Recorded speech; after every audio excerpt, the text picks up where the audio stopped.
시편 145편 3절 말씀. 145편 3절 말씀. 여호와는 위대하시니 크게 찬양할 것이라 그의 위대하심을 측량하지 못하리로다. 자, 오늘은 하나님은 무한한 분이시다 라는 이것을 같이 나누도록 하겠습니다. 지난 시간에는 하나님은 완전하신 분이다 라고 우리가 나눴다면, 오늘 하나님의 성품, 하나님의 속성, 하나님은 무한하신 분이시다 라는 것을 같이 나누도록 하겠습니다. 자, 기독교는, 우리가 믿는 이 기독교는 하나님 안으로 들어가는 문입니다.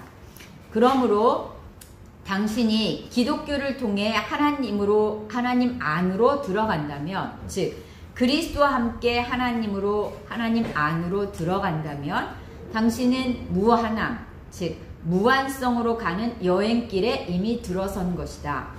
거기에는 한계도 멈출 곳도 없다. 하나님은 한 번 은혜를 베풀고 마는 분이 아니십니다. 하나님의 은혜는 한이 없으십니다. 그 하나님의 은혜는 끝이 없으십니다. 당신이 그리스도 안에서 하나님 마음속으로 여행할 때 당신의 삶에는 무수히 많은 체험과 영적 사건과 중대 국면이 생길 수 있습니다. 우리가 그리스도를 통해서 하나님 안으로 들어가 하나님과 함께 우리의 삶을 살아간다고 한다면 우리는 무수히 많은 이러한 체험들을 합니다. 크고 작고 다양한 유형, 사람마다 하나님을 만나는 그러한 다양한 체험들을 했다라고 고백하듯이 이러한 무수히 많은 다양한 체험들을 하게 됩니다. 하나님은 무한하시다. 이것은 우리가 이해하기 어려운 개념입니다. 이렇게 무한하다, 말은 우리가 무한하다 할 때 이 무한하다라는 것은 우리의 눈으로 어떻게 측정하거나 우리 눈으로 어떻게 그려진 것들을 이렇게 한눈에 볼 수 있거나 우리가 이해하거나 할 수 있는 이런 개념이 아니다 보니까 하나님은 무한하십니다 라고 할 때 우리가 그것을 이해하기가 쉽지 않다. 무한은 너무나 어마어마한 것이기 때문에 누구도 그것을 이해할 수 없습니다. 그 무한하다라는 것을 제대로 설명하기란 어렵습니다.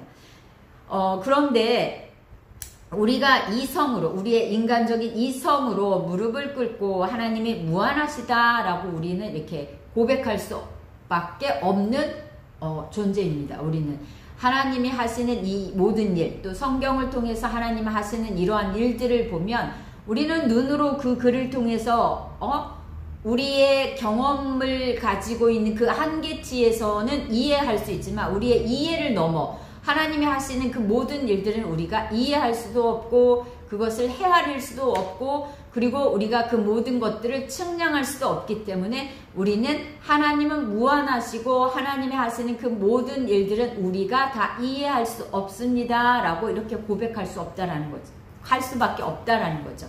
하나님이 무한하시다라는 것은 하나님에게는 어떤 한계와 끝이 없으시다라는 것을 의미하는 것입니다.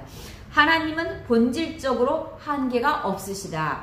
어떤 면에서 보더라도 하나님께서는 끝이 없으시다.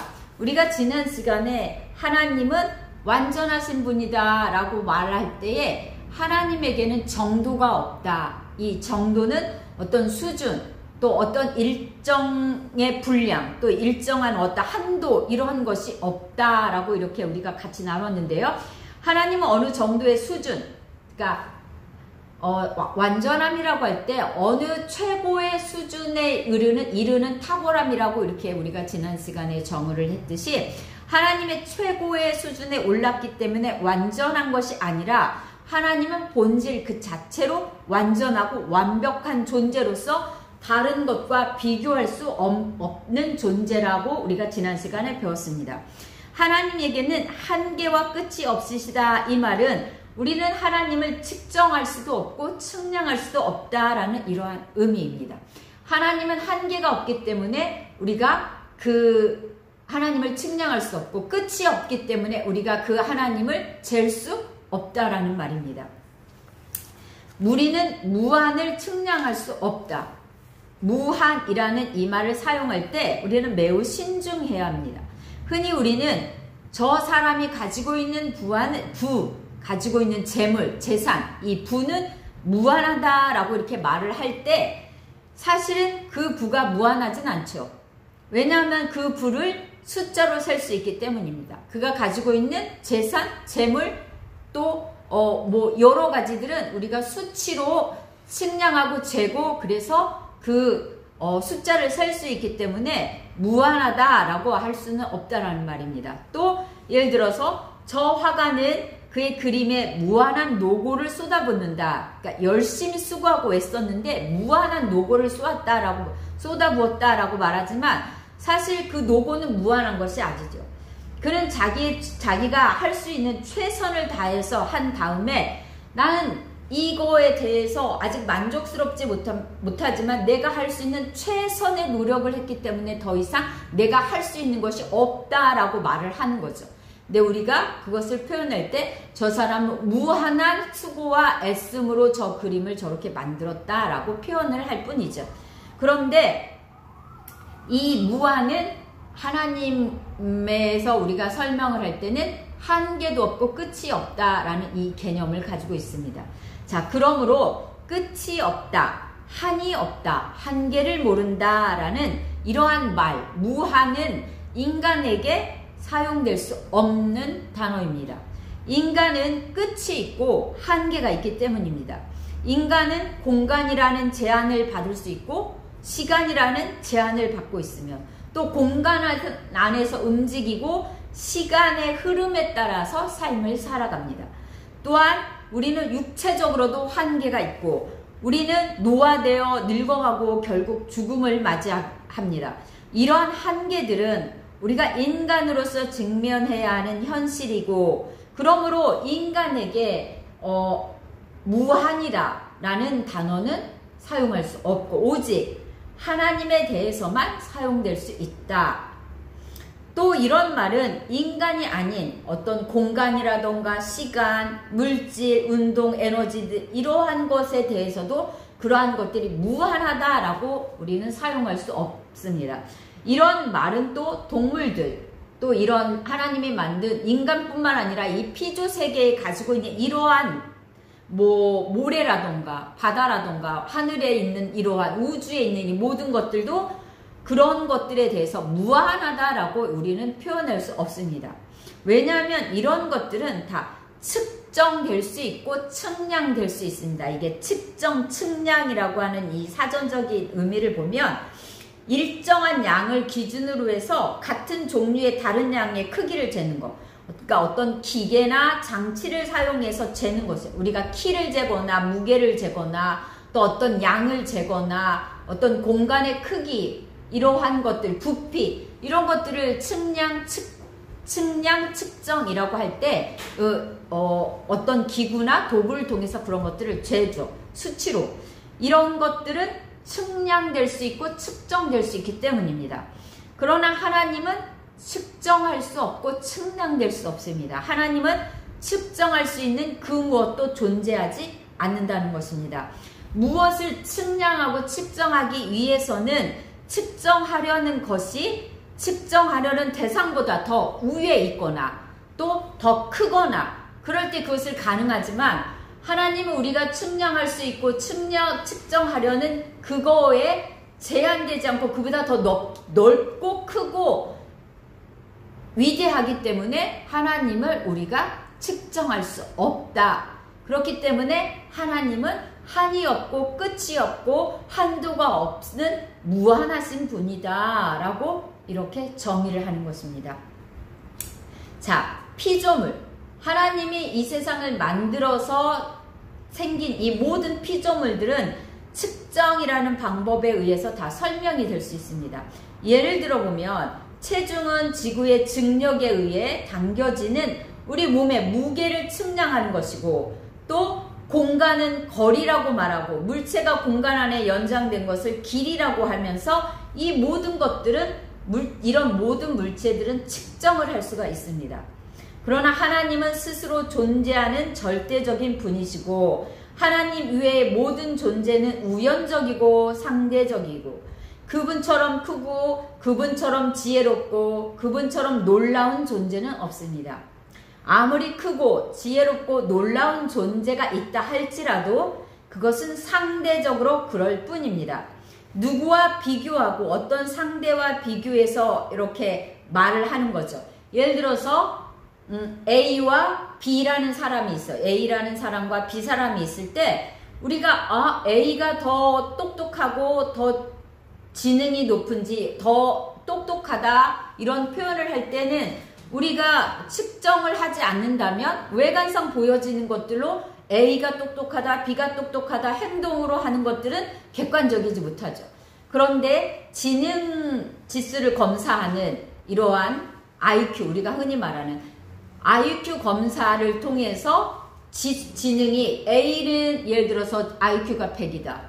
B가 IQ가 150이다 라고 하면 우리는 객관적으로 이 지능 검사로 통해서 나온 이 지능 지수 IQ를 통해서 B가 IQ가 150이기 때문에 A보다는 더 똑똑하겠구나 라고 이렇게 말할 수 있는 거죠. 이게 상대적인 거죠. 어떤 기준에 의해서 기준치가 있을 때 그 사람이 더 뛰어나다, 더 위대하다, 더 지혜롭다 이런 어떤 그러한 것들을 표현할 수 있는데 하나님은 이렇게 상대적으로 기준을 잴 수 있는 어떤 측정할 수 있는 자체 없기 때문에 하나님은 무한하신 거죠. 그리고 지난 시간에 우리가 배웠을 것처럼 하나님은 비교할 수 없습니다. 하나님을 비교할 수 있는 그 어떤 것들이 없기 때문에 하나님을 우리가 상대적인 평가로 하나님을 할 수 없다라고 말을 하는 거죠. 자, 만일 하나님이 어떤 지점에서 멈추신다면 그분은 완전한 분이 아니시다. 예를 들어 볼까요? 자, 그분이 거의 모든 것을 아시지만 완벽하게 모든 것을 아시는 것이 아니라면 그분의 지식은 한계에 부딪히는 것이죠. 하나님이 많은 것을 알고 계셔. 그러나 어떤 부분을 알지 못해 라고 이렇게 말을 한다고 하면 그분의 지식은 한계가 있는 거죠. 시편 147편 5절에 우리 주는 위대하시며 능력이 많으시며 그의 지혜가 무궁하시도다라는 이렇게 주장과 달리 하나님의 지식은 무한한 것이 못된 거죠. 우리가 아까 말했듯이 하나님이 어떤 일정 부분에 대해서 알지 못하는 것이 있다고 하면 그 하나님은 무한한 분이 아니 지혜가 무궁하지 않는 거죠. 무한하지 않는 거죠.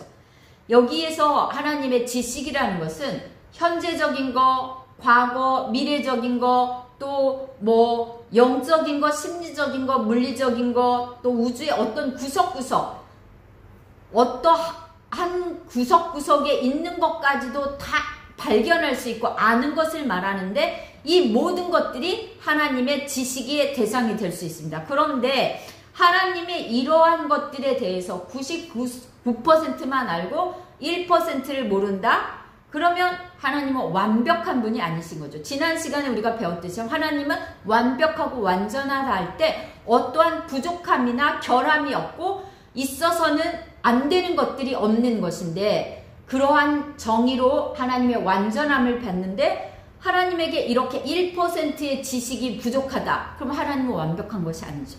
그리고 지혜가 무한한 것도 아니죠. 자, 또 하나님의 능력은 어떤가요? 하나님의 능력에 약간의 부족함이 있다면 하나님이 아닌 다른 존재가 그 부족한 것들을 채워야 된다면 그것도 하나님은 완벽한 것이 아니죠. 만약 하나님의 능력에 약간의 부족함이 있다면 우리는 그분을 가리켜 전능하신 하나님이라고 말할 수 없겠죠. 오히려 그럴 때는 전능에 가까운 하나님이라고 이런 표현을 하겠죠. 왜? 부족하니까.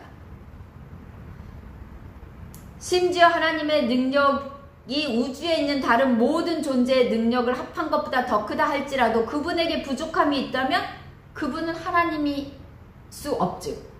우리의 하나님은 완전한 분이시며 완전한 분이시며 그분의 지식과 능력도 완전하십니다.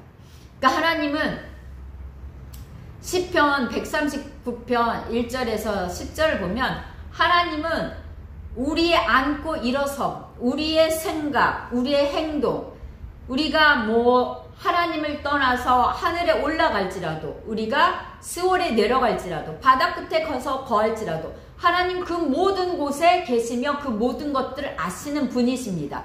그렇기 때문에 하나님은 완전한 분이시고 하나님의 지식은 무한하신 것입니다. 제한이 없고 부족함이 없고 완벽하게 그 모든 것들을 아시는 분이십니다. 이러한 생각을 우리가 갖고 있다고 하면 우리의 삶 가운데 부딪히는 우리의 여러 가지 어려운 문제에 대해서도 하나님은 분명히 알고 계십니다. 왜 이 일이 이렇게 이루어졌고 이 일이 앞으로 어떻게 될 것이며 이 일을 통해서 어떻게 내가 일할 것까지도 다 알고 계시며 어떠한 것들을 성취하실 것이라는 이러한 것들을 다 알고 계시는 이가 우리가 믿고 우리가 구하는 하나님이시라는 것입니다. 자, 하나님의 선하심을 한번 볼까요? 하나님은 선하시지만 그분에게 선하시지 못한 분이 하나라도 있다면 그분은 우리의 하나님과 아버지가 되실 수 없습니다. 그분에게 사랑이 있지만 그 사랑이 99.9% 100%가 되지 못하고 조금이라도 부족한 부분이 있다고 한다면 그분은 하나님이 아니시다. 하나님이 되시기 위해서는 그분의 모든 것이 완전해야 되고 그분에게는 한계도 끝도 멈추는 것도 없어야 된다. 그분이 넘지 못할 경계가 없어야 우리가 믿고 섬기는 하나님이시다라고 이렇게 말하는 것입니다. 당신이 이런 하나님을 생각하십니까? 여러분 지금 하나님하고 이름을 부를 때에 여러분이 부르는 그 하나님은 어떤 하나님이십니까? 그 여러분이 부르고 여러분이 얼굴을 구하며 은혜를 구하는 그 하나님은 이렇게 완전하시고 완벽하시며 무한한 능력을 가지시고 무한한 지식을 가지고 무한한 사랑을 가지신 하나님이시라는 것을 믿어야 됩니다. 그것이 진리입니다. 또한 하나님이 앞으로 우리가 하나님에 대한 속성들, 성품들을 오늘이 두 번째라고 하면 18가지를 나눌 거예요. 지식, 능력, 지혜, 은혜, 사랑, 무소부재, 초월적인 분, 이러한 것들을 나눌 때에 이러한 속성들을 나눌 때 여러분들이 하나님에 대해서 그동안 알고 생각하고 가졌던 그 하나님의 속성들에 대해서 생각을 하고 계시다고 하면 그 속성들은 어떻습니까? 여러분이 알고 있는 그 하나님의 속성들은 완전하시고 완벽하시고 무한한 하나님이시라는 것을 여러분이 아셔야 됩니다. 그것이 진리입니다. 여기에서 우리가 앞으로 알게 나누려고 하는 이러한 사랑, 공의, 지식, 지혜, 능력 이러한 성품들을 내가 이렇게 말을 할 때에 우리는 인간을 생각할 때 저 사람에게는 사랑도 있고 긍휼도 있고 지식도 있고 지혜도 있어. 그 모든 것들이 합쳐져서 저 사람은 우리가 존경할 만한 사람이야 라고 이렇게 말을 하죠, 보통은. 그런데 우리가 알아야 될 명확한 개념은 하나님은 사랑 그 자체입니다. 하나님에게는 사랑도 한 부분이고 지혜도 한 부분이고 공의도 한 부분이고 능력도 한 부분이어서 그런 것들이 다 합쳐져서 하나님의 완벽하게 됐다라는 게 아닙니다. 하나님은 존재 그 자체로 완벽하시고 하나님은 사랑이십니다. 그 사랑 전부이십니다. 또 공의로우신 분이십니다. 그 하나님은 지혜로운 분이십니다. 어떠한 속성들이 합쳐져서 완벽하게 됐다라는 그러한 개념으로 하나님을 보시면 안 되고 하나님은 완전하시고 무한하시고 이 자체 이거에 대해서 우리가 혼돈을 하시면 안 됩니다. 앞으로 또 이 부분에 대해서 얘기를 하겠지만 하나님이 이렇게 성품들 속성을 우리가 배운다고 해서 하나의 조각들이 이렇게 합쳐져서 하나님은 이런 분이시구나, 이렇게 완성이 되었구나, 이렇게 개념을 생각을 하시면 안 됩니다.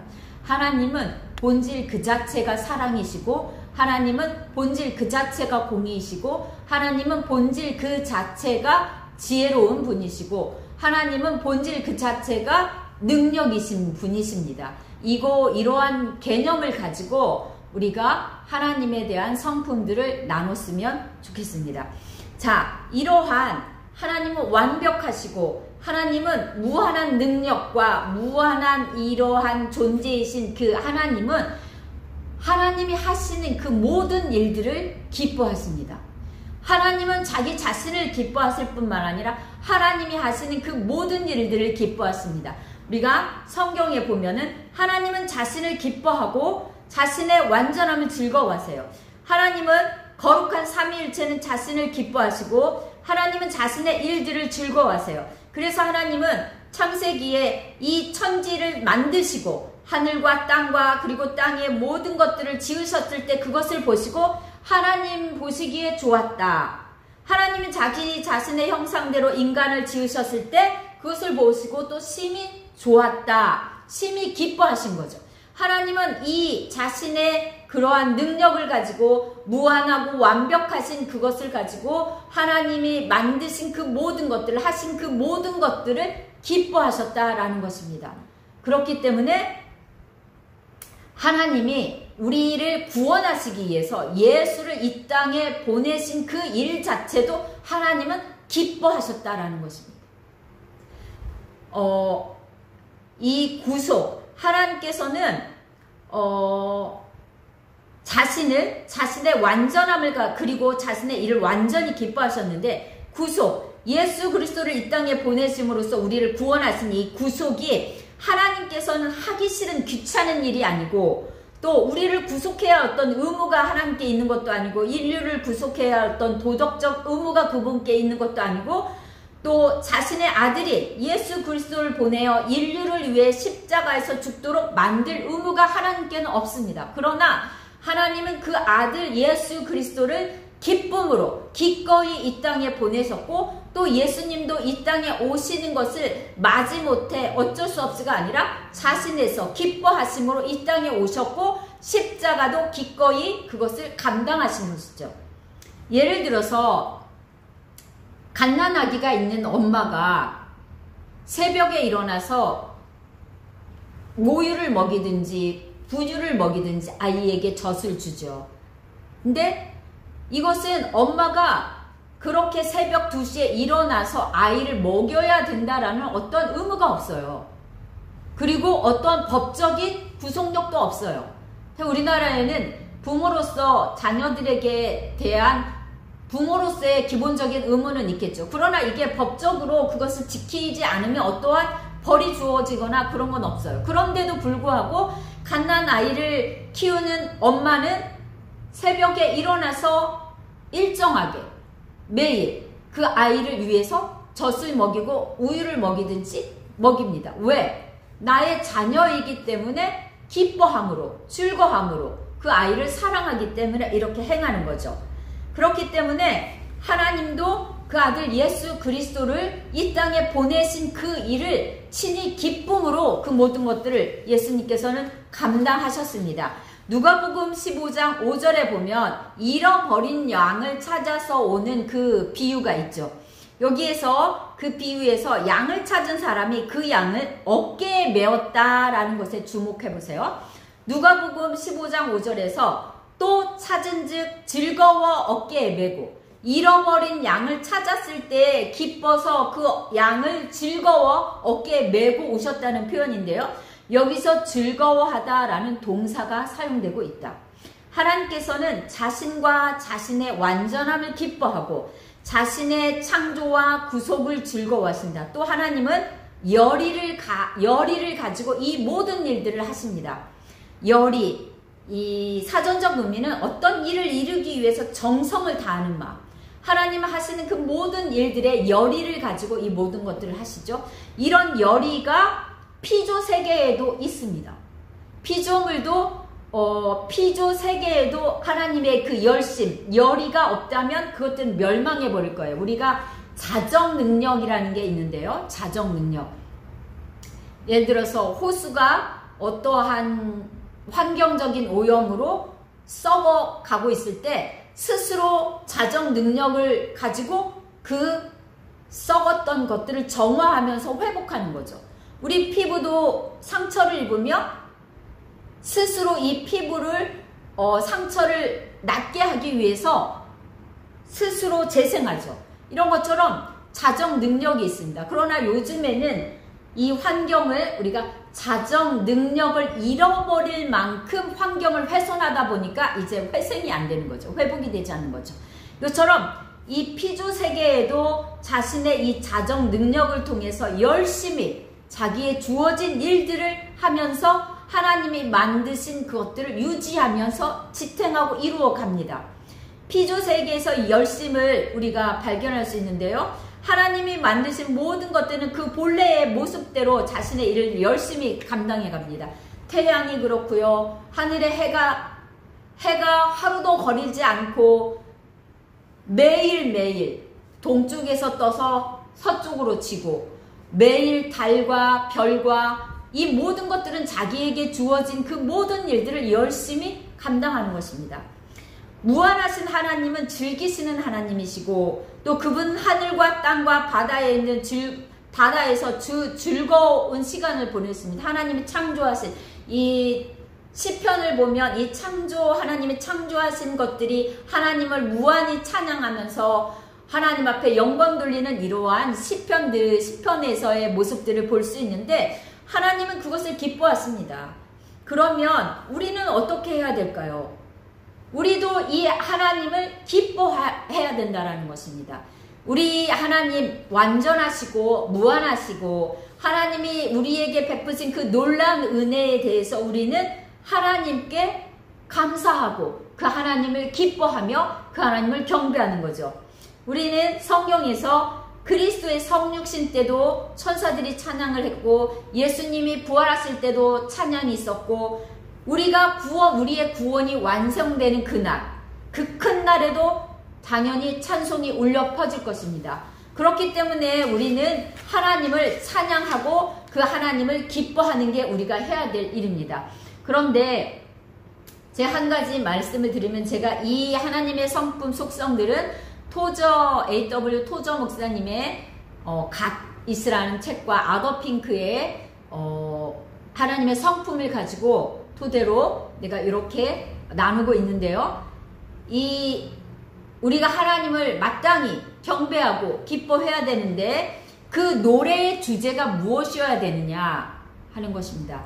이 주님은 뭐뭐이십니다 라는 게 우리가 하나님 앞에 드려야 될 찬양의 주제라는 것입니다.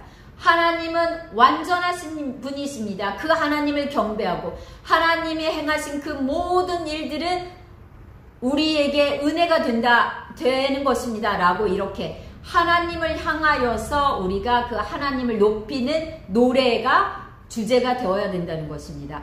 이 찰스 웨슬리 제가 찾아봤는데 찰스 웨슬리는 그 일생 동안 이 찰스 웨슬리는 존 웨슬리의 형제예요.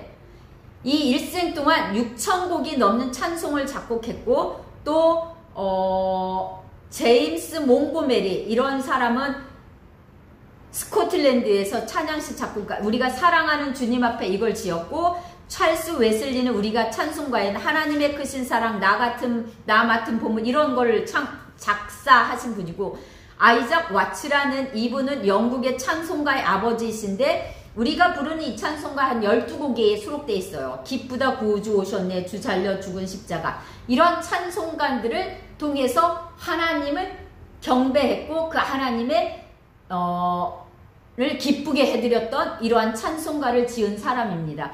그런데 요즘에 이러한 우리가 부르는 찬송가라던가 이런 것들에는 주님을 향한 주제보다는 나의 노래, 내게 행한 어떠한 간증을 통한 노래가 많이 있죠. 그것도 나쁘다는 것은 아니지만 우리가 하나님 앞에 온전히 드리는 이 찬양은 하나님의 행하신 일, 그 하나님